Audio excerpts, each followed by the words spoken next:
Hello viewers, অনলাইনে income tax return সাবমিশনের একটা নতুন ভিডিওতে আমি আপনাদের সবাইকে স্বাগতম জানাচ্ছি। তো আজকের এই ভিডিওতে আমরা একটা ইম্পর্টেন্ট জিনিস নিয়ে কথা বলবো, যেটা অলমোস্ট অধিকাংশ লোকেরই এই ধরনের ইনকাম থাকে। প্রথমত হচ্ছে সঞ্চয়পত্র ইন্টারেস্ট। সঞ্চয়পত্রে ধরেন যে আপনার একটা সঞ্চয়পত্র আছে, সঞ্চয়পত্র থেকে আপনি একটা ইন্টারেস্ট পাচ্ছেন। তাহলে এই সঞ্চয়পত্রের ইন্টারেস্টটা আপনি কিভাবে ইনকাম ট্যাক্স রিটার্নে দেখাবেন, সেটা আজকে আমরা আলোচনা করার চেষ্টা করব। এর পাশাপাশি ব্যাংক অ্যাকাউন্ট, আমাদের অনেকেরই ব্যাংক অ্যাকাউন্ট থাকে। ব্যাংক অ্যাকাউন্ট থেকে আমরা ইন্টারেস্ট পাই বা মুনাফা পাই। আপনার যে মুনাফা বা ইন্টারেস্টটা আপনি পাচ্ছেন, সেটা আসলে কিভাবে অনলাইন ইনকাম ট্যাক্স রিটার্নে দেখাবেন, সেটাও আমরা আজকে জানার চেষ্টা করব। এর পাশাপাশি ধরেন যে আপনার এফডিআর থাকতে পারে, আপনার টার্ম ডিপোজিট থাকতে পারে, আপনার ডিপিএস থাকতে পারে, বা আপনার অন্যান্য কোনো ধরনের অ্যাসেট থাকতে পারে। তো এই আদার ফাইন্যান্সিয়াল অ্যাসেটগুলো বা ফাইন্যান্সিয়াল টাইপের অ্যাসেটগুলো কিভাবে আপনি অনলাইন ইনকাম ট্যাক্স রিটার্নে নিয়ে আসবেন, সেটা নিয়ে আজকে আমরা আলোচনা করার চেষ্টা করব। এছাড়াও ইনকাম ফ্রম আদার সোর্স নিয়ে আমরা আলোচনা করার চেষ্টা করব। তো এটা আমাদের সিরিজ অফ ভিডিও। এই সিরিজ অফ ভিডিও শুরুতে ইনকাম ফ্রম এমপ্লয়মেন্ট নিয়ে, অর্থাৎ বেতন খাতে আয় যদি আপনার থাকে, আপনার বেতন খাতের আয় কিভাবে আপনি দেখাবেন, সেটা আমাদের এই ভিডিওতে আলোচনা করার চেষ্টা করেছি। এছাড়া আমাদের আরেকটা ভিডিওতে আমরা আলোচনা করার চেষ্টা করেছি আপনার যদি রেন্টাল ইনকাম থাকে বা আপনার বাড়ি ভাড়া আয় থাকে, কিভাবে সেটা আপনি অনলাইনে দেখাবেন। বা আপনার যদি এগ্রিকালচারাল ইনকাম থাকে বা বিজনেস ইনকাম থাকে, সেটা আপনি কিভাবে দেখাবেন সেটা নিয়ে আলোচনা করেছি। বা আপনার যদি জমি বিক্রি থাকে, আপনি জমি বিক্রির টাকাটা বা জমি বিক্রির এই টাকাটা কিভাবে দেখাবেন, সেটা ইনকাম ফ্রম ক্যাপিটাল গেইন বা ক্যাপিটাল গেইন ইনকাম বা হচ্ছে আপনার মূলধনী আয় যেটা, সেটাতে আমরা আলোচনা করেছি। এছাড়া অনেকের হচ্ছে ট্যাক্স এক্সেম্পটেড ইনকাম থাকে। তো ট্যাক্স এক্সেম্পটেড ইনকাম যদি কারো থাকে, সেটা কিভাবে আপনি ট্যাক্স এক্সেম্পটেড ইনকামগুলো নিয়ে আসবেন, সেটা আমাদের একটা ভিডিওতে আমরা আলোচনা করার চেষ্টা করেছি। তো এই সিরিজ অফ ভিডিওগুলো যদি আপনি দেখেন, আপনার ট্যাক্স নিয়ে আন্ডারস্ট্যান্ডিংটা অনেক ক্লিয়ার হবে। আপনি যদি আগের ভিডিওগুলো দেখে না থাকেন, আগের ভিডিওগুলো দেখতে পারেন। আরেকটা কথা হচ্ছে, দেখেন সেম টাইপের ইনকামগুলোর জন্য আমার চ্যানেলে অলরেডি একটা ভিডিও দেয়া আছে, যদিও এটা গত বছরের, অর্থাৎ করবর্ষ ২০২৪ এবং ২৫ সালের। তো যেহেতু কিছু নিয়ম চেঞ্জ হয়েছে, সো নতুন নিয়ম অনুসারে করবর্ষ ২০২৫ এবং ২৬-এর আলোকে আমাদের আজকের আলোচনাটা করা হবে। আমরা রেগুলার রিটার্নে শুধুমাত্র ২টা হেডই সিলেক্ট করেছি, ইনকাম ফ্রম ফাইন্যান্সিয়াল অ্যাসেট এবং ইনকাম ফ্রম আদার সোর্স। আমরা শুধুমাত্র এই ২টা হেড নিয়ে আজকে কথা বলবো, কারণ অন্যান্য হেডগুলো নিয়ে অলরেডি আমাদের ভিডিও আছে। তো আপনারা যেটা বললাম, আপনারা প্রয়োজন মনে করলে ওই ভিডিওগুলো দেখে নিতে পারেন। তো এখানকার কোনো ইনফরমেশন আমি আসলে চেঞ্জ করব না, কারণ এখানকার ইনফরমেশন নিয়ে আমি আমার একটা ভিডিওতে ডিটেলস আলোচনা করেছি। আমি কন্টিনিউ দিয়ে নেক্সটে চলে যাচ্ছি। দেখেন, এখানে আসার পরে আমাদের ২টা হেডই ভিজিবল হয়েছে, অর্থাৎ ইনকাম ফ্রম ফাইন্যান্সিয়াল অ্যাসেট এবং ইনকাম ফ্রম আদার সোর্স। তো আমরা ইনকাম ফ্রম ফাইন্যান্সিয়াল অ্যাসেটটা প্রথমে ফিল আপ করবো। দেখেন, ইনকাম ফ্রম ফাইন্যান্সিয়াল অ্যাসেটে গেলে অনেকগুলো ক্যাটাগরি দেওয়া আছে। আমরা সবগুলো ক্যাটাগরি নিয়ে কথা বলবো। প্রথমে আমরা কথা বলবো সঞ্চয়পত্র নিয়ে।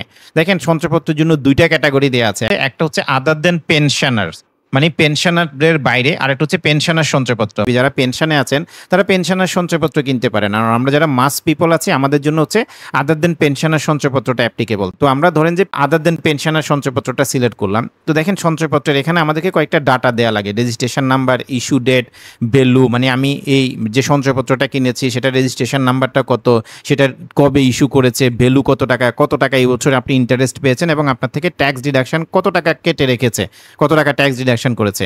এখন দেখেন, আমি যদি আপনাকে বলি যে এগুলো আসলে আপনি কোথায় পাবেন, এগুলো আসলে সঞ্চয়পত্রের একটা প্রত্যয়নপত্র থাকে। এই প্রত্যয়নপত্রটা আগে যেটা আমরা বলতাম, আপনাকে ব্যাংক থেকে কালেক্ট করা লাগতো, বা পোস্ট অফিস থেকে কালেক্ট করা লাগতো, বা সোনালী ব্যাংক থেকে কালেক্ট করা লাগতো। এখন আপনি নিজে ঘরে বসে অনলাইন থেকে এটা ডাউনলোড করে নিতে পারবেন এই বছর থেকে। সো এটা হচ্ছে ওই পোর্টাল, যে পোর্টালে গিয়ে আপনি এই সঞ্চয়পত্রের সার্টিফিকেটটা নিজেই ডাউনলোড করে নিতে পারেন। তো এখানকার এই পোর্টালের অ্যাড্রেসটা হচ্ছে nsd.finance.gov.bd/self-report/। তো এখানে আসার পরে দেখেন, আমি অ্যাড্রেসটা আমার ডেসক্রিপশন বক্সে দিয়ে দেবো, বা ইভেন আপনার স্ক্রিনও দেখতে পাচ্ছেন। তো দেখেন, এই অ্যাড্রেসটা আপনি যখন এই অ্যাড্রেসটাতে আসবেন, তখন এই ইন্টারফেসটা আসবে। এখানে দেখেন বেসিক কিছু ইনফরমেশন আপনার দেওয়া লাগবে, যেমন আপনার এনআইডি নাম্বারটা দেওয়া লাগবে, আপনার ডেট অফ বার্থটা দেওয়া লাগবে, এবং আপনার মোবাইল নাম্বারটা দিবেন। দেন এখানে যে ক্যাপচা কোডটা দেখতেছেন, ক্যাপচা কোডটা দিয়ে আপনি কি করবেন, সাইন ইন করবেন। এখন ধরেন যে ক্যাপচা কোডটা যদি অনেক কঠিন মনে হয়, আপনি অ্যানাদার ক্যাপচা কোডটা এখান থেকে দেখতে পারেন। ক্যাপচা কোড দিয়ে সাইন ইন করার পরে এরকম পেজটা আসবে। এখানে আসলে আপনাকে ওটিপিটা দেওয়া লাগবে। তো ওটিপিটা হচ্ছে আপনার একটু আগে যে মোবাইল নাম্বারটা আপনি দিয়েছেন, সেখানে একটা ওটিপি যাবে। ওই ওটিপিটা আপনাকে এখানে এন্ট্রি করা লাগবে। ওটিপি দিয়ে ভ্যালিডেট করার পরে এই পেজটা আসবে। আপনি দেখেন, এই পেজে আয়কর প্রত্যয়নপত্র এবং বিনিয়োগ প্রত্যয়নপত্র 2টা আছে। তো আমরা আয়কর প্রত্যয়নপত্রে ক্লিক করতেছি। সো দেখেন, ফিসক্যাল ইয়ার সিলেক্ট করার ক্ষেত্রে আমাদেরকে অর্থ বছরটা মাথায় রাখতে হবে। তো অর্থ বছর হচ্ছে আমরা যে সালে আসলে আয়টা হয়েছে। তো আমাদের ক্ষেত্রে আয়টা হয়েছে হচ্ছে 2024 থেকে 2025, রাইট, এই সালের মধ্যে। তো আমি সিলেক্ট করার পরে দেখেন সার্টিফিকেটটা আমাদের সামনে ওপেন হয়েছে। তো এটা ব্লার করা আছে, হ্যাঁ। কিছু, যেহেতু এটা কনফিডেন্সিয়াল ইনফরমেশনের জন্য আমরা ব্লার করে রেখেছি। দেন আপনি এই যে ডাউনলোডের যে জায়গাটা আছে, ডাউনলোডের এই জায়গাটা থেকে আপনি ক্লিক করে এটা ডাউনলোড করে নিতে পারেন। ট্যাক্স রিলেটেড সার্টিফিকেটগুলো দেখতে এরকম হবে। এটা একটা আসলে ট্যাক্সের সার্টিফিকেট, যেখানে আমরা কনফিডেন্সিয়ালিটির জন্য আসলে নামগুলো হাইড করে রেখেছি। তো এখানে যেটা মানে এই প্রত্যয়নপত্রটার মধ্যে বলা আছে যে কার থেকে ট্যাক্স ডিডাকশন করা হয়েছে। দেখেন এখানে এই রেজিস্ট্রেশন নাম্বারটা দেয়া থাকে এবং বিনিয়োগ বা ইস্যুর তারিখ এবং মূল্য কত দেয়া থাকে, মুনাফা কত এবং উৎসে কর কত। অর্থাৎ এখানে যে ইনফরমেশনগুলো আপনার দরকার ট্যাক্স রিটার্নের জন্য, সবগুলো ইনফরমেশনই কিন্তু এখানে থাকে। তো আমরা এই ইনফরমেশনগুলোকে একটা এক্সেলে আনার চেষ্টা করেছি। এখান থেকে আমরা ডাটাগুলো এখন ইনপুট করব। আমি রেজিস্ট্রেশন নাম্বারটা দিলাম, দেন ইস্যু ডেটটা দিলাম, দেন হচ্ছে ভ্যালু, দেন হচ্ছে গ্রস ইন্টারেস্ট হচ্ছে 2,83,000 সামথিং এবং টিডিএস হচ্ছে 28,390 টাকা। এটা দেওয়ার পরে আমরা এই যে সেভ ড্রাফট দেবো, তাহলে সাথে সাথে আমার যেহেতু মানে যতটুকু ডাটা আমার ইনপুট করা হয়েছে ততটুকু ডাটা সেভ হয়ে যাবে। এখন ধরেন যে আপনার আরেকটা সঞ্চয়পত্র আছে এবং সেটা রেজিস্ট্রেশন নাম্বার আলাদা, তাহলে কিন্তু আপনাকে নতুন করে অ্যাড করতে হবে। দেখেন এটা হচ্ছে আদার দেন পেনশনারের কি সঞ্চয়পত্রের ক্যাটাগরি। যদিও আমি যে সার্টিফিকেটটা আপনাদেরকে দেখাইছি এটা কিন্তু পেনশনার সঞ্চয়পত্রের, মানে এটা ক্যাটাগরি সেম, তো আমার কাছে এটা অ্যাভেলেবেল আছে এই জন্য আমি দেখাচ্ছি। বাট এটার পারফেক্ট ক্যাটাগরি হচ্ছে কোনটা, পেনশনারটা। তাহলে আপনি ধরেন যে মানে যেটা আমি বলার চেষ্টা করতেছি, আপনার ধরেন যে এখানে যদি আমার লাইন অফ আইটেম 4টা সঞ্চয়পত্র থাকতো, তাহলে কিন্তু আমাকে 4বারই ইনপুট করা লাগবে। জিনিসটা এরকম না যে আমি একবার ইনপুট করব, আপনাকে রেজিস্ট্রেশন নাম্বার ধরে ধরে ইনপুটটা করা লাগবে। অর্থাৎ রেজিস্ট্রেশন নাম্বার ওয়াইজ ইনপুটটা হবে। আপনার যদি 4টা রেজিস্ট্রেশন নাম্বার থাকে 4বার এন্ট্রি করবেন, 5টা থাকলে 5বার, 2টা থাকলে 2বার। ঠিক আছে, আমাদের ক্ষেত্রে একটা, এই জন্য আমরা একটা ইনপুট করেছি, যেহেতু এটা ট্রেনিং পারপাস। তো আমি সেভ ড্রপ দিলাম, আবার আমার সেভ হয়ে গেছে। এখন ধরেন যে কি হলো, আমার আরেকটা সঞ্চয়পত্র আছে, ধরেন যে যেটা পেনশনার সঞ্চয়পত্র। তো আমি যে অ্যাড অ্যানাদার টাইপে যাব, যাওয়ার পরে এই যে দেখেন এখান থেকে আমি এই যে পেনশনার সঞ্চয়পত্রটা সিলেক্ট করলাম। দেন দেখেন একদম সিমিলার ইনফরমেশন, নতুন কোনো ইনফরমেশন নাই, কিন্তু সিমিলার টাইপের ইনফরমেশন আপনাকে ফিল আপ করা লাগবে। তো আমি কি করব, এটা আমি এখন আর করতেছি, আমি রিমুভ করে দিচ্ছি। তাহলে দেখেন আপনি যে ধরেন যে পেনশনার সঞ্চয়পত্রটা যে অ্যাড করেছেন, এটা আসলে আপনার ইনকামে গিয়েছে কিনা চলুন আমরা একটু চেক করি, কারণ আমরা সবগুলোতে আর চেক করবো না, পরেরগুলোতে আমি একটা প্রথমটা ডিটেলসে দেখাচ্ছি। ধরেন যে ট্যাক্স পেমেন্টে আসলাম, এই যে দেখেন ইনকাম ফ্রম ফাইন্যান্সিয়াল অ্যাসেট একদম শুরুতে আছে, কারণ সঞ্চয়পত্র, bank interest, FDR interest, dividend মানে লভ্যাংশ, এগুলোকে ফাইন্যান্সিয়াল অ্যাসেট বলা হয়। এই income from financial asset Bangla হচ্ছে আর্থিক পরিসম্পদ। তো আর্থিক পরিসম্পদের এই যে 2,83,900 টাকা আমাদের চলে আসছে। এখন দেখেন আপনি যে এখানে যে এই যে টিডিএসটা দিয়েছেন, টিডিএসটা কিন্তু আমাদেরকে আবার এই যে ট্যাক্স পেমেন্টের এখানে আবার ক্লেম করতে হবে। এটা আমরা এই ভিডিও শেষে আমরা ক্লেম কিভাবে করতে হয় সেটাও কিন্তু দেখাবো। সো দেখেন আমার মানে সঞ্চয়পত্রের ডেটা ইনপুট করা শেষ। তো আপনাদের অনেকেরই কিন্তু সঞ্চয়পত্র থাকে, তো আপনাদের যাদের সঞ্চয়পত্র আছে আপনারা এইভাবেই ডাটাটা ইনপুট করবেন। এখন অনেকের কোশ্চেন থাকে যে আমার সঞ্চয়পত্র আছে কিন্তু সেখানে আমি ইন্টারেস্ট পাই না। আপনি তো দেখেছেন ইন্টারেস্ট পেয়েছেন, অনেকের থাকে যে 5 বছর মেয়াদে আপনি সঞ্চয়পত্র নিয়েছেন, তাহলে এটা তো আর বছর বছর আমি ইন্টারেস্ট পাবো না। যদি আপনার বছর বছর ইন্টারেস্ট না পান সেক্ষেত্রে ইন্টারেস্টে আসবে না, সেটা শুধুমাত্র অ্যাসেটে যাবে, রাইট? সেটা এখানে আসবে না, এটা কারণ আপনি ইন্টারেস্ট পাইলে এখানে আসবে। সো দেখেন নেক্সট ক্যাটাগরি হচ্ছে ব্যাংক ইন্টারেস্ট বা ব্যাংকের মুনাফা। দেখেন ব্যাংক অ্যাকাউন্ট কিন্তু আমাদের অনেকেরই আছে, মাস পিপলেরই কিন্তু ব্যাংক অ্যাকাউন্ট আছে, ইভেন অনেক স্টুডেন্টের ব্যাংক অ্যাকাউন্টই আছে। তাহলে দেখেন ব্যাংক অ্যাকাউন্টে আপনি কিন্তু একটা ইন্টারেস্ট পান। নর্মালি দেখা যায় যে হচ্ছে ডিসেম্বর মাসে একবার ইন্টারেস্ট পাওয়া যায় এবং আরেকটা হচ্ছে জুন মাসে আরেকবার ইন্টারেস্ট পাওয়া যায়, বছরে 2বার ইন্টারেস্ট পাওয়া যায়, আবার কিছু কিছু ব্যাংক আরও বেশি দেয়। তো এই ব্যাংক ইন্টারেস্টও কিন্তু আমাদের দেশের ইনকাম ফ্রম ফাইন্যান্সিয়াল অ্যাসেট অর্থাৎ আর্থিক পরিসম্পদ খাতের আয় হিসেবেই বিবেচিত হয়। তো এই ব্যাংক ইন্টারেস্টটা আপনি আসলে কিভাবে ডেটাটা ইনপুট করবেন, এখানে ডেটাটা ইনপুট করার জন্য আপনি এই যে অ্যাড অ্যানাদার টাইপে যাবেন। অ্যাড অ্যানাদার টাইপে গেলে এই যে এই টাইপ থেকে আপনাকে সিলেক্ট করতে হবে ইন্টারেস্ট প্রফিট, এই যে ব্যাংক অবলিক এফআই, এফআই মানে হচ্ছে ফাইন্যান্সিয়াল ইনস্টিটিউশন, আপনাকে এটা সিলেক্ট করতে হবে। তো এটা সিলেক্ট করার পরে দেখেন এখানে একটা আমাদের নতুন কিছু ফিল্ড আসছে, রাইট? এই ফিল্ডের ডেটাগুলো আমাদেরকে ইনপুট করা লাগবে। এখানে কি ডেটা আছে আমি যদি দেখাই আপনাদেরকে, এখানে দেখেন ব্যাংকের নামটা দেওয়া লাগবে, অ্যাকাউন্ট টাইপ আছে, ব্রাঞ্চের নাম আছে, অ্যাকাউন্ট নাম্বার আছে, হ্যাঁ, এরপর হচ্ছে গ্রস ইন্টারেস্ট আপনি কত টাকা পেয়েছেন, রিলেটেড ফি কত, টিডিএস কত এবং ইয়ার এন্ড ব্যালেন্স কত। তো আমরা কি করেছি, আমরা আসলে একটা কয়েকটা ব্যাংক স্টেটমেন্ট আমরা কালেক্ট করেছি। যেমন এটা হচ্ছে সেভিং অ্যাকাউন্ট, একটা সেভিং অ্যাকাউন্ট, একটা ডিপিএস, একটা এফডিআর অ্যাকাউন্ট নিয়ে আমরা কথা বলবো যাতে এটা মোর রিয়েলিস্টিক হয়। তো এখানে কিছু ডাটা ডেফিনেটলি আমাদের এডিট করা। তো এই লোকের কি হয় দেখেন, উনি অনেকগুলো ট্রানজ্যাকশন করেছে, বছরের শুরুতে 3,72,000 টাকার মতো ওনার মানে ওপেনিং ছিল। দেন ওনার এখানে ক্রেডিট হয়েছে, ডেবিট হয়েছে, এরকম অনেকগুলো ডেটা দেয়া আছে। তো আমরা যদি ডিসেম্বর মাসে আসি তাহলে দেখেন এই যে এখানে উনি একটা ইন্টারেস্ট পেয়েছে, দেখছেন 12,034 টাকার মতো উনি একটা ইন্টারেস্ট পেয়েছে, এই যে এই জায়গাটাতে আছে। দেন সাথে সাথে আবার ওনার থেকে ট্যাক্স কেটে রাখছে 1203 টাকার মতো। দেন এখানে আবার একটা সার্ভিস চার্জও আছে, এটা হচ্ছে আসলে ফিজ বা চার্জেস, ঠিক আছে। সো এগুলো আসলে আমরা ইনপুট করব। তো এগুলাকে সহজে ইনপুট করার জন্য আমি কি করেছি, একটা এক্সেল এটা আনার চেষ্টা করেছি। মানে আপনি ই রিটার্নে যেভাবে আসলে আছে, মানে এই যে সিকোয়েন্স অনুসারে আছে, ওই সিকোয়েন্স অনুসারে আমি এক্সেলটা সাজানোর চেষ্টা করেছি যাতে দ্রুত আমরা ইনপুট করতে পারি। তো আপনার ক্ষেত্রে আপনি এটা সাজাইতেও পারেন এক্সেলে, বা আপনি একটা খাতার মধ্যেও কলম দিয়ে লিখতে পারেন, বা আপনি ধরেন যে একটা ক্যালকুলেটারে যোগ বিয়োগ করেও বসাইতে পারেন। এটা আসলে ম্যান্ডেটরি কিছু না, জাস্ট আমি প্রেজেন্টেশন পারপাস এটা এক্সেলে আনার চেষ্টা করেছি। এখানে দেখেন ব্যাংকের নাম আছে, আমি ধরেন যে এখান থেকে ব্যাংকের নামটা দিলাম ট্রাস্ট ব্যাংক। দেন অ্যাকাউন্ট টাইপ হচ্ছে সেভিং অ্যাকাউন্ট। এখান থেকে দেখেন 3টা ক্যাটাগরি আছে, ডিপিএস, এফডিআর বা সেভিং। আমি সেভিং অ্যাকাউন্ট মানে সিলেক্ট করলাম। দেন ব্রাঞ্চের নামটা আছে সেম মিরপুর ব্রাঞ্চ। এগুলো আসলে আমরা ট্রেনিং পারপাস আমরা কিছু ডেটা রেডি করেছি, ওই ডেটাগুলো দিচ্ছি। দেন অ্যাকাউন্ট নাম্বারটা দিবেন। দেন গ্রস ইন্টারেস্ট, এই গ্রস ইন্টারেস্টটা আসলে কিভাবে আসছে, আমি শুধুমাত্র একটা স্টেটমেন্টই দেখাই। ধরেন যে এখানে 12,000 টাকা আমি পেয়েছি, এটা পেয়েছি হচ্ছে 31 ডিসেম্বর 2024-এ।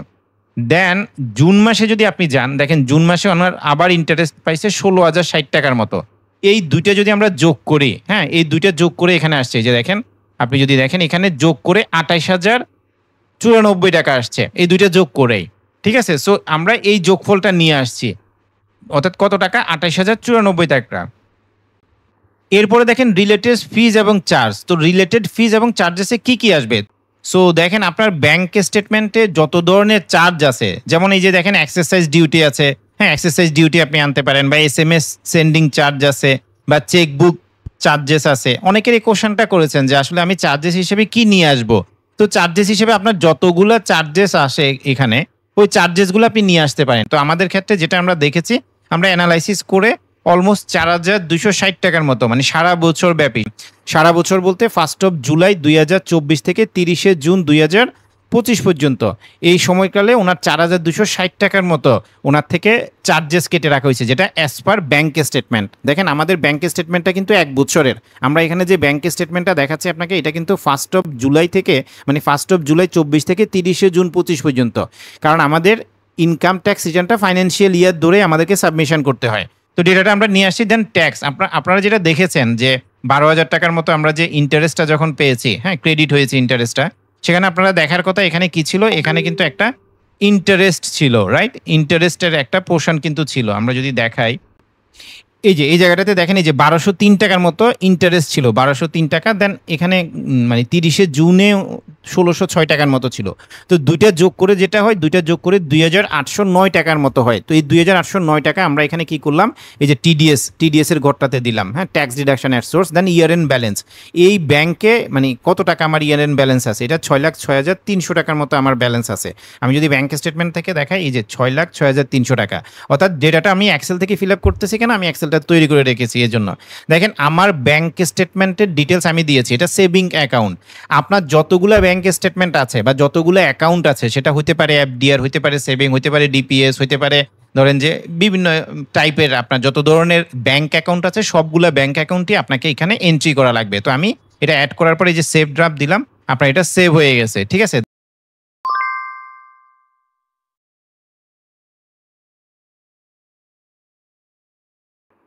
সো দেখেন এখানে একটা নোট আছে, নোট বলতেছে যে please select interest from any other securities oblique financial asset for without tax deduction. ধরেন যে আপনার একটা ব্যাংক অ্যাকাউন্ট আছে যেখানে ট্যাক্স ডিডাকশন হয় নাই, হ্যাঁ তখন দেখা যাচ্ছে যে কি আপনি ডেটাটা ইনপুট করতে হবে, আপনাকে interest from any other securities এবং ফাইন্যান্সিয়াল অ্যাসেটে ওইখানে ইনপুট করতে হবে। এটা কেন, আমি একটু পরে দেখাচ্ছি এটা কেন।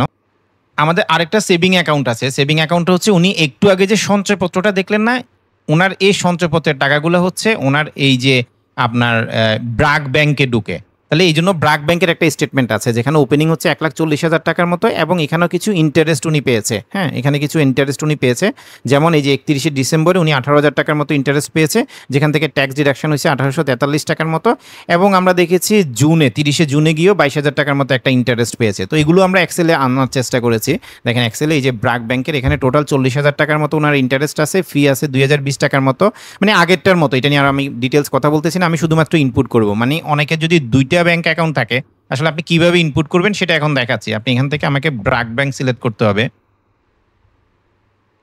সো আমি ব্র্যাক ব্যাংক পিএলসি লিখলাম, দেন হচ্ছে আমি এখান থেকে সেভিং অ্যাকাউন্ট, কারণ এটা সেভিং অ্যাকাউন্ট, দেন হচ্ছে আমার ব্রাঞ্চের নাম হচ্ছে গুলশান, আমি গুলশান ব্রাঞ্চ দিলাম, দেন হচ্ছে অ্যাকাউন্ট নাম্বারটা আমি দিয়ে দিলাম। হ্যাঁ, অ্যাকাউন্ট নাম্বার, দেন হচ্ছে গ্রস ইন্টারেস্ট হচ্ছে 40,497 টাকা, গ্রস ইন্টারেস্টটা ইনপুট করলাম। দেন ব্যাংক চার্জেস হচ্ছে 2020 টাকার মতো, আমরা ব্যাংক চার্জেসটা নিয়ে আসলাম। দেন ট্যাক্স হচ্ছে 4,050 টাকার মতো, ট্যাক্স নিয়ে আসলাম, এবং ক্লোজিং ব্যালেন্স হচ্ছে 1,83,075 টাকা, এটা ব্যাংক স্টেটমেন্ট অনুসারে। তাহলে দেখেন আমরা ইনপুটটা করলাম। এখানে দেখেন আমি কি করতেছি, সেট টিডিএস আমি 0 দিলাম, একটা জিনিস খেয়াল করেন, বা 0 দিলাম। দেখেন আমি যখন সেভ করতে যাচ্ছি, দেখেন এখানে কিন্তু নিচ্ছে না। কেন নিচ্ছে না? কারণ এখানে টিডিএস আপনাকে বসাইতে হবে, এই জন্যই এই নোটটা দেওয়া আছে। একটু আগে বললাম না এই নোটটা কেন, এর জন্যই দিয়েছে। ধরেন যে আপনি ট্যাক্স ডিডাকশন ছাড়া কোনো ব্যাংক অ্যাকাউন্টের ডিটেলস আপনি ইনপুট করতে চাচ্ছেন, তাহলে আপনাকে কোথায় দিতে হবে, interest from any other securities or financial asset, এই যে এটা যেটা দেখতেছেন, interest from any other securities or financial asset, এখানে আপনাকে ইনপুটটা করা লাগবে। ওকে, সো আমি আবার ডেটাটা দিয়ে দিচ্ছি। হ্যাঁ, দিয়ে এখন আমি সেভ দিচ্ছি, ধরেন যে সেভ নিয়ে নিবে, দেখছেন এখন সেভ নিয়ে নিছে, দুইটাই আমার এন্ট্রি করা হয়ে গেছে।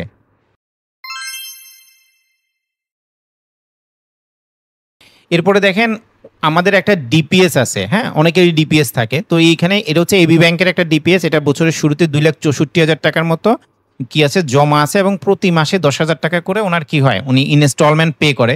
এখানে উনি ইন্টারেস্ট পেয়েছে, দেখেন 19,380 টাকা ইন্টারেস্ট পেয়েছে, 1,938 টাকার মতো ওনার ট্যাক্স ডিডাকশন হয়েছে, এখানে একটা এক্সারসাইজ ডিউটি দেখা যাচ্ছে 500 টাকার মতো, আবার এখানে ইন্টারেস্ট পেয়েছে, আবার গিয়ে হচ্ছে মানে জুনে গিয়ে 28,000 টাকার মতো ইন্টারেস্ট পেয়েছে, 2,896 টাকার মতো ওনার ট্যাক্স ডিডাকশন হয়েছে। তো আমরা যদি এখানে এই যে এটাও এবি ব্যাংকের এই ডিটেলসটা আমরা এখানে আনছি, এখান থেকে এখন আমরা কি করব, ডিপিএস এর ইন্টারেস্টটা ইনপুট করব। তো ডিপিএসটাও সেম আমাদেরকে এই জায়গাটাতে ইনপুট করতে হবে। আমি অ্যাডে গেলাম, অ্যাডে যাওয়ার পরে হচ্ছে আমি এবি ব্যাংকটা সিলেক্ট করলাম, দেন হচ্ছে আমার হচ্ছে এটা হচ্ছে ডিপিএস, রাইট। আমি এখান থেকে ক্যাটাগরিটা ডিপিএস সিলেক্ট করতেছি, দেন হচ্ছে প্রগতি সরণি ব্রাঞ্চ দিলাম, দেন হচ্ছে আমার ব্যাংক অ্যাকাউন্ট নাম্বারটা আমি দিলাম, দেন হচ্ছে ইন্টারেস্ট, যে ইন্টারেস্টটা পেয়েছে সেই ইন্টারেস্ট অ্যামাউন্টটা দিলাম, কত টাকা, মানে কোনো ধরনের চার্জেস আছে কিনা, আমরা দেখেছি 500 টাকার একটা চার্জ আছে, দেন 48,34 দিলাম। হ্যাঁ, দেন ক্লোজিং ব্যালেন্সটা দিয়ে দিলাম, এটা হয়ে গেছে। দেন আমরা যদি বলি, মানে আপনার যদি কোনো ডিপিএস থাকে, ডিপিএসটা আপনি এভাবে ফিল আপ করবেন। এখন দেখেন অনেকের কোশ্চেন থাকে যে আমার যে ডিপিএস স্টেটমেন্ট আছে সেখানে আমার থেকে ট্যাক্স ডিডাকশন হয় নাই, তখন আমি কি করব? দেখেন অ্যান্সার কিন্তু আমি অলরেডি দিয়ে দিয়েছি, যে আপনার ট্যাক্স ডিডাকশন না হলে আপনাকে interest from any other securities বা ফাইন্যান্সিয়াল অ্যাসেট এই জায়গাটাতে সিলেক্ট করতে হবে।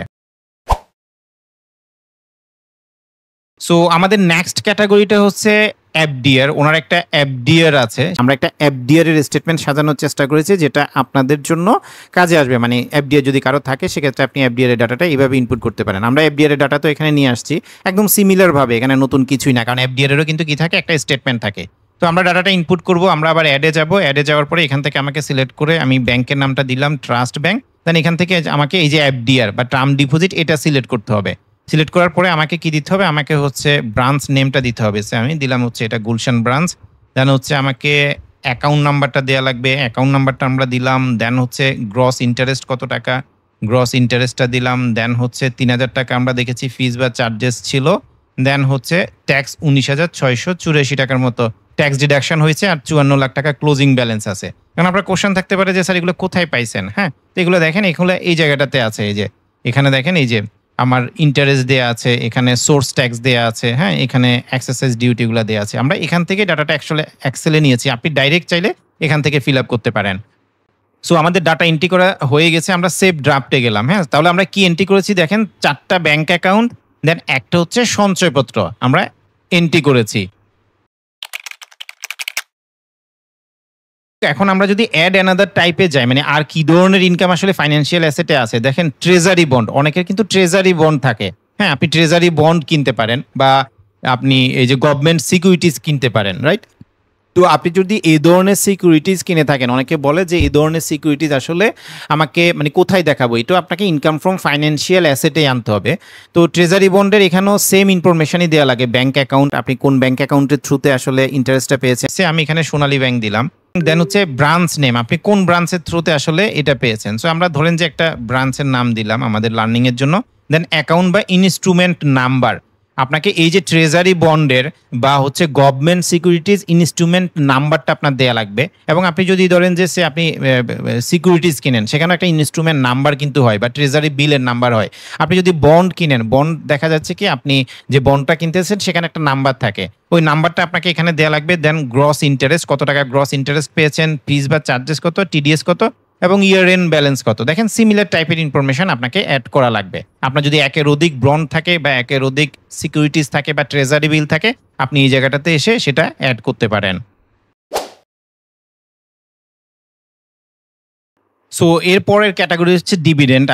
আপনি যদি কোনো ধরনের ডিভিডেন্ড ইনকাম পেয়ে থাকেন, এনি কাইন্ড অফ ডিভিডেন্ড যেটা আপনি পেয়েছেন, ডিভিডেন্ডের ডেটাটা আপনার এখানে দেওয়া লাগবে। তো দেখেন ডিভিডেন্ড আপনি লিস্টেড কোম্পানি থেকেও পাইতে পারেন বা নট লিস্টেড কোম্পানি থেকেও পাইতে পারেন। তো আপনি যদি লিস্টেড কোম্পানি থেকে পান, সেটা আসলে কি হয়, একটা সার্টিফিকেট আসলে এখন কি হয় আপনার ইমেলে দিয়ে দেয়। হ্যাঁ, আপনার যদি বিও অ্যাকাউন্টে যদি আপনার ইমেলটা আপডেট থাকে, আপনি ইমেলে সার্টিফিকেটটা পেয়ে যাবেন।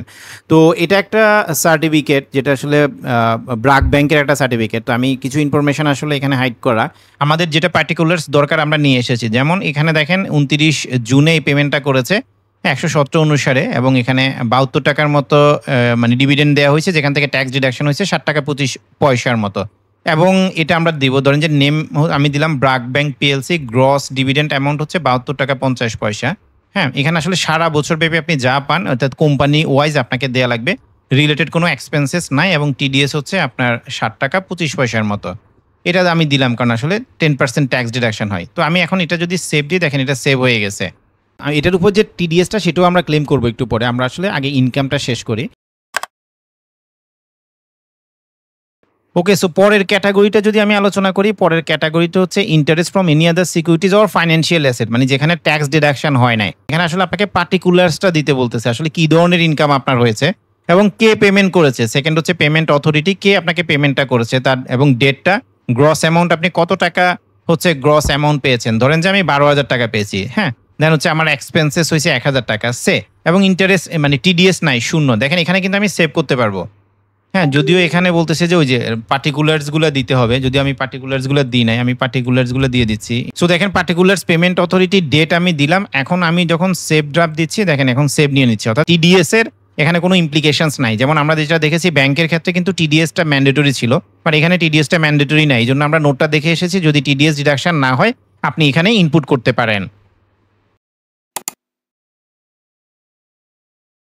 ওকে, সো দ্য নেক্সট ক্যাটাগরি যদি আমরা দেখি, নেক্সট ক্যাটাগরি হচ্ছে রিডিউস রেট। হ্যাঁ, যদি এমন কোনো ইনকাম থাকে যেটা রিডিউস রেট অ্যাপ্লিকেবল, তাহলে আপনাকে এই জায়গাটাতে মানে ক্লিক করতে হবে বা ডেটাটা দেওয়া লাগবে। তো এখানে দেখেন রিডিউস রেট অ্যাপ্লিকেবল ইনকামগুলোর অবশ্যই একটা এসআরও রেফারেন্স থাকবে।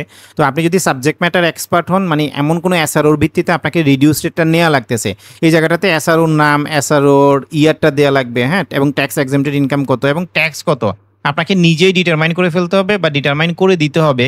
এই এসআরও অনুসারে আপনার রিডিউস রেট অ্যাপ্লিকেবল ইনকামের উপর ট্যাক্স কত টাকা। তো আপনাদের কারো যদি এই ধরনের ইনকাম থাকে, এটা খুবই কম থাকবে, সেক্ষেত্রে আপনি এই জায়গাটাতে হয়তো আসতে পারেন।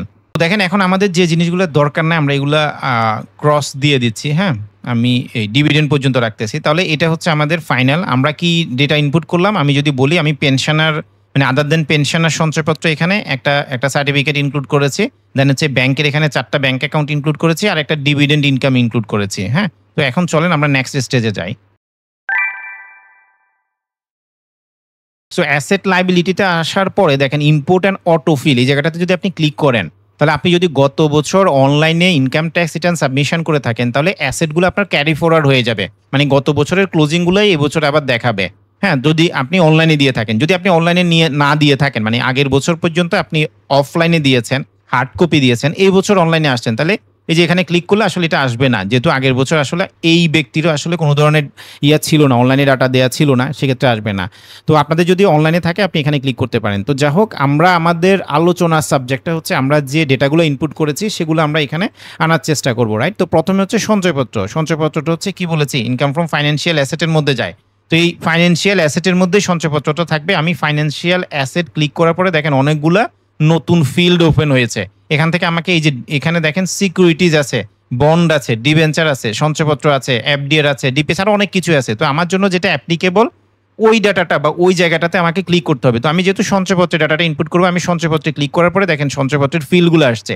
এখন দেখেন এখানে এই যে ইম্পোর্ট ফ্রম ইনকাম আসছে, মানে আমি যে ইনকামে যে ডেটাটা দিয়ে আসছি ওইখান থেকে আমি ইম্পোর্ট করতে পারবো। দেখেন আমি 25 লাখ টাকা দিয়ে আসছি, রাইট? এই 25 লাখ টাকা আমি এখানে বসাই দিতে পারবো। দেখেন আমার কাজ কমে গেছে, অনেক দ্রুত আমি কাজ করতে পারবো। ঠিক আছে, সো তাহলে আপনি ইনকামে যদি ডাটা দেন সহজে আপনি ইনকামের ওইখানে মানে দেন হচ্ছে আমি যদি এফডিআর এ আসি, দেখেন এফডিআর এর এখানেও আমি কি করেছি, আমি কিন্তু ডাটা দিয়ে আসছি। আমি এই যে মানে ইম্পোর্ট ফ্রম ইনকামের এখানে ক্লিক করলাম, দেখেন এই যে 54 লাখ টাকা এটা চলে আসছে। হ্যাঁ, আমার ডাটা ইনপুট করা কিন্তু শেষ। দেখেন অনেক দ্রুত আমরা ইনপুট করতে পারতেছি। ডিপিএসটাও সেম, আপনি ওইখানে দিয়ে আসছেন না, এই যে এখান থেকে ক্লিক করবেন না যে স্যার আমি তো পাচ্ছি না। দেখেন অনেকে হয়তো বা পাবেন না, বলবেন যে আমি তো পাচ্ছি না। সেক্ষেত্রে আপনি দেখেন ক্যাটাগরিটা ঠিকভাবে সিলেক্ট করেছেন কিনা। ধরেন যে আমি এই যে এখানে যখন আমি ডেটাটা দিয়েছি, এই যে দেখেন আমি কিন্তু এখানে বলেছি যে এটা ডিপিএস, এই জন্য এখানে ডিপিএস এ পাচ্ছে। ধরেন যে আমি যদি এটা ডিপিএস সিলেক্ট না করে আমি সেভিংস অ্যাকাউন্টে দিই, তাহলে কিন্তু এখানে এই তো দেখা যাচ্ছে যে এই সিলেকশনের উপরেই কিন্তু আমরা এখানে অটোমেটেড ভাবে পাচ্ছি। তো কোনো ভুল ইনফরমেশন যদি দেন আপনি দেখা যাচ্ছে এখানে অটোমেটেড ভাবে পাবেন না। দেন ব্যাংক অ্যাকাউন্টগুলো আপনার যে ব্যাংক অ্যাকাউন্ট আছে সেটা এই যে ক্যাশ অ্যান্ড ফান্ড, যেটা এখানে আসে ক্লিক করা লাগবে। ক্লিক করার ফলে এই যে নোট কারেন্সি ব্যাংক এখানে আসতে হবে। এখানে আসে আপনি ক্লিক করলেন, দেন এই যে ব্যাংক অ্যাকাউন্ট ডিটেলস দেখাচ্ছে। সো আমি ব্যাংক অ্যাকাউন্ট এই প্লাস মানে হচ্ছে অ্যাড, আমাকে অ্যাড করতে হবে। তো আমি প্লাসে ক্লিক করার পরে দেখেন ওই যে ইনপুটটা দেখাচ্ছে। দেখেন আবার ওই যে সেম দুইটা ব্যাংক অ্যাকাউন্ট যেটা আমি ইনপুট করেছি ওইটা দেখাচ্ছে। দেখেন ডেটাগুলো চলে আসছে। অর্থাৎ আপনি ইনকামে যদি ডাটাটা দেন সহজ। সো দেখেন আমরা এখানে যে অ্যাপ্লিকেবল ডেটাগুলো ফিল আপ করেছি, মানে সঞ্চয়পত্রটাও ফিল আপ করেছি, জানেন এখান থেকে 4টা ব্যাংক অ্যাকাউন্টও আমাদের অ্যাড করা হয়েছে। ডিভিডেন্ডের ক্ষেত্রে যেটা হয়, হ্যাঁ আপনি ধরুন যে ডিভিডেন্ড পেয়েছেন, আপনার কি আছে, শেয়ারে ইনভেস্টমেন্ট আছে। তো শেয়ারের জিনিসটা আসলে আমাদেরকে ফিনান্সিয়াল অ্যাসেটের মধ্যে এই যে শেয়ারের, হ্যাঁ টাইপ অফ তো এখানে দেখেন BO account number, type of acquisition এবং আপনি যে ব্রোকারেজ হাউসের থ্রুতে আসলে বিজনেসটা করতেছেন সেই ব্রোকারেজ হাউসের নাম দিতে হয় এবং কস্ট ভ্যালু দিতে হয়। এটা শুধুমাত্র শেয়ারের জন্য না, শেয়ার, ডিভেঞ্চার, বন্ড বা সিকিউরিটিজ, ইভেন ইউনিট সার্টিফিকেট থাকলেও আপনি এই জায়গাটাতে ক্লিক করে অ্যাড করবেন। ধরেন যে আপনার দুইটা বিও অ্যাকাউন্ট আছে, বা আপনি একটা বিও অ্যাকাউন্টের থ্রুতে আপনি বন্ডের বিজনেস করতেছেন আর একটাতে শেয়ার মার্কেট, তো সেক্ষেত্রে আপনি এই যে অ্যাড করতে পারেন, এখানে আসলে নতুন করে অ্যাড করতে পারেন। যেহেতু আমি ডাটাগুলো দিই, সো দেখেন আমরা যে এখানে ট্যাক্সগুলো দিয়ে আসছি, হ্যাঁ মানে ট্যাক্সের ডেটাটা ইনপুট করেছিলাম, রাইট? একটা সার্টিফিকেট থেকে দেখে দেন ব্যাংক ইন্টারেস্টের এগেনস্টে যে ট্যাক্সগুলো ক্লেম করেছিলাম, রাইট? এটা কিন্তু অটোমেটিক্যালি ক্লেম হয় না, মানে এখানে দেয়া মানে যে আপনি টিডিএসটা ক্লেম করেছেন জিনিসটা এরকম না। আপনার পেয়েবল ডিটারমাইন হয়ে গেছে, এখন আপনাকে টিডিএসটা বা এআইটিটা ক্লেম করতে হবে। এআইটিটা ক্লেম করার জন্য আপনাকে এই যে ট্যাক্স অ্যান্ড পেমেন্ট এই জায়গাটাতে আসতে হবে। এই জায়গাটাতে আসার পরে নিচের দিকে আসবেন, নিচের দিকে আসার পরে এই যে আপনি কি সোর্স ট্যাক্স বা অ্যাডভান্স ট্যাক্স বা রেগুলার ট্যাক্স পে করেছেন, যদি পে করে থাকেন আপনাকে এখানে ক্লিক করতে হবে। এখানে ক্লিক করার পরে দেখেন ই রিটার্ন লেজারে আমরা চলে আসছি। এটা একটা নতুন ইন্টারফেস আসছে। আপনি চাইলে এই ইনস্ট্রাকশনগুলো বাংলায়ও দেখতে পারেন বা ইংরেজিতেও দেখতে পারেন। এই ইনস্ট্রাকশনগুলো আপনারা চাইলে দেখে নিতে পারেন, এটা যথেষ্ট কাজে আসবে। দেন হচ্ছে আমরা ক্লেম সোর্স ট্যাক্স, এই যে বাম পাশে ক্লেম সোর্স ট্যাক্স, কারণ আমরা সোর্স ট্যাক্স ক্লেম করবো, এখানে আসলাম। এখান থেকে ব্যাংকেরটা আমরা ক্লেম করবো, সঞ্চয়পত্রেরটা আমরা ক্লেম করবো। তো প্রথমে আমরা সঞ্চয়পত্রটা ক্লেম করতেছি। তো দেখেন সঞ্চয়পত্র এখানে আমরা ইনকাম থেকে সিঙ্ক করার অপশন আছে, আবার রেজিস্ট্রেশন নাম্বার দিয়েও আমাদেরকে খোঁজা লাগবে। তো আমি যদি সিঙ্ক ফ্রম ইনকাম দিচ্ছি, দেখেন এটা কিন্তু এখন আর ভিজিবল না, মানে এটা এখন আর কাজ করতেছে না। তো আমরা রেজিস্ট্রেশন নাম্বার দিয়ে এখন কি করব, আমরা সার্চ করব। এই রেজিস্ট্রেশন নাম্বার, এই জায়গাটাতে আপনি রেজিস্ট্রেশন নাম্বারটা দিয়ে সার্চ অপশানে ক্লিক করবেন। তো সার্চ অপশানে ক্লিক করার পরে দেখেন এখানে ডিটেলসটা চলে আসছে যে এটার স্কিমের নামটা কি, রেজিস্ট্রেশন নাম্বারটা দেওয়া আছে, এটা যদিও হাইড করা, ইস্যু ডেটটা দেওয়া আছে, ম্যাচুরিটি ডেটটা দেওয়া আছে, ভ্যালু দেওয়া আছে কত টাকা ভ্যালু, এবং ইন্টারেস্ট 33,000 টাকার মতো উনি ইন্টারেস্ট পেয়েছে, এবং 3,312 টাকা, মানে টিডিএস অ্যাভেলেবেল হচ্ছে 3,312 টাকা। এই 3,312 টাকায় আমরা টিডিএস হিসেবে ক্লেম করব। এটা একটার ক্ষেত্রে আমি দেখালাম। দেন আমি সেভ করব। সেভ করার পরে এটা অটোমেটিক্যালি কি হয়ে যাবে, সেভ হয়ে যাবে। তো এখন আমরা ব্যাংক অ্যান্ড ফাইন্যান্সিয়াল ইন্টারেস্টে চলে যাচ্ছি। এখানে আসার পরে এই যে দেখেন সিঙ্ক ফ্রম ইনকাম, এটা এখানে কাজ করবে। আমি সিঙ্ক করলাম, দেখেন এই যে আমাদের যে 4টা আমরা ইনপুট করেছি 4টা দেখাচ্ছে, আমি 4টাতে টিক চিহ্ন দিয়ে আমি একবারে ক্লেম করে নিচ্ছি। ওকে, সো আমি এই যে আমি এআইটিগুলো ক্লেম করা আমার হয়ে গেছে। আপনি যদি টোটাল কত টাকা এটি ক্লেম করছেন এটা যদি দেখতে চান, আপনি এই যে এখানে নিচে আসবেন, এই বাম পাশে নিচে আসে এই যে ট্যাক্স পেমেন্ট স্ট্যাটাসে গেলে আপনি দেখতে পারবেন যে সোর্স ট্যাক্স হিসেবে আপনি 34,689 টাকা আপনি ক্লেম করেছেন। অ্যারোতে ক্লিক করার পরে দেখাবে যে ব্যাংক থেকে হচ্ছে 31,377 টাকা, এবং আপনার এখানে সেভিং সার্টিফিকেট থেকে হচ্ছে 3,312 টাকা। আপনি যদি এই যে এখানে ক্লিক করেন, মানে আপনি যদি পাশে যে মার্কটা আছে সেখানে যদি ক্লিক করেন, আপনাকে ডিটেলস দেখাবে যে কোন কোন পারপাস আপনার এই এআইটিটা আসছে। তো আপনি এখানে সহজে অ্যাট এ গ্লেন্স দেখতে পারেন। দেন একদম নিচের দিকে আসলে এই যে গো টু ই রিটার্ন, তাহলে আপনাকে ই রিটার্নে নিয়ে যাবে। ইভেন এই যে বাম পাশে একদম লাস্টেও আপনি দেখবেন গো টু ই রিটার্ন আছে। তো আমি গো টু ই রিটার্নে দিচ্ছি, আমাদেরকে ই রিটার্নে নিয়ে যাচ্ছে। সো ই রিটার্নে চলে আসছে, আমাদের ডেটাটা ইনপুট করা হয়ে গেছে। এরপর আপনি রিটার্ন ভিউতে গিয়ে দেখতে পারেন যে আসলে ডেটাগুলো ঠিকভাবে আসছে। সো এই হচ্ছে ইনকাম ফ্রম ফাইন্যান্সিয়াল অ্যাসেটের ডিটেইলস। তো দেখেন আমি যেগুলো আলোচনা করেছি এগুলো খুবই কমন। তো আপনি যখন আসলে ট্যাক্স রিটার্নটা তৈরি করবেন, আপনার যদি কোনো কনফিউশন থাকে, ডেফিনিটলি আপনার উচিত হচ্ছে কোনো একজনের সাথে কনসাল্ট করা যার ট্যাক্স নিয়ে ভালো আইডিয়া আছে। যে এটা হইতে পারে সে আপনার ফ্রেন্ডস হইতে পারে, ফ্যামিলির মেম্বার হইতে পারে, বা আত্মীয় স্বজনের মধ্যে যে কেউ পরিচিত কেউ হইতে পারে। ইভেন আপনি চাইলে ট্যাক্স লয়ারের হেল্প নিতে পারেন। হ্যাঁ, কারণ হচ্ছে যে কি দেখেন, যেহেতু এটা ট্যাক্স রিটার্ন, রাইট, এটা নির্ভুলভাবে প্রিপারেশন করা উচিত। হ্যাঁ, কারণ আদারওয়াইজ আপনি সমস্যার মধ্যে পড়তে পারেন। কারণ অনেক সময় দেখা যায় যে কি আমরা হাফ ডান ভাবে একটা কাজ করি, এটা কিন্তু খুবই সমস্যা। তো আপনাকে মাথায় রাখতে হবে আপনার ইনফরমেশন যাতে কারেক্টলি ফিল আপ হয় এবং আপনি যাতে নির্ভুলভাবে ট্যাক্স রিটার্নটা ফিল আপ করতে পারেন। এমন কারো কাছ থেকে আসলে ট্যাক্স রিটার্নটা মানে আপনার সাবমিশন করা উচিত না যারা আসলে ট্যাক্সের নলেজই নাই।